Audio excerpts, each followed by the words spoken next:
శరీరంలో ఎక్కువగా fatty liver ఉన్నంతసేపు మనకున్న ప్రాబ్లమ్స్లో ఎటువంటి ప్రాబ్లం అయినా సరే పూర్తిగా తగ్గుతుందా అని అడుగుతూ ఉంటారు.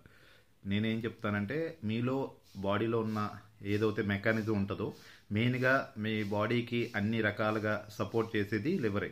లివర్ని మనం ఎంత యాక్టివ్గా ఉంచుకుంటే అంత ఫాస్ట్గా మీకున్న ప్రాబ్లమ్స్ తగ్గుతాయి. అలాంటప్పుడు మీకు ఫ్యాటీ లివర్ ఉన్నంతసేపు మీకు చిన్న చిన్న ప్రాబ్లమ్స్ కూడా పెద్దగానే కనపడుతూ ఉంటాయి. అవి తగ్గే అవకాశాలు అన్నది చాలా రోజుల తర్వాత చాలా టైం పడుతుంది తగ్గడానికి. అలాంటప్పుడు ముందుగా మనం ట్రీట్మెంట్ అంతా కూడా ఏదైతే లివర్కి ఫ్యాటీ లివర్ ఉందో ఆ ఫ్యాటీ లివర్ని తగ్గించుకునేలాగా ట్రీట్మెంట్ చేసుకున్న తర్వాతే మిగతా ప్రాబ్లమ్స్ని తగ్గించుకోవడానికి మీరు ట్రై చేయాలి. అలాంటప్పుడు లివర్కి బయట ట్రీట్మెంట్లో సరైన ట్రీట్మెంట్ ఉందా లేదా అంటే నాకు తెలిసి ఎక్కడా కూడా లేనట్టుగానే ఉంది. ఎందుకంటే చాలామంది నా దగ్గరికి వచ్చిన వాళ్ళు మేము చాలా రోజుల నుంచి లివర్కి పలానా మందులు వాడాం, పలానా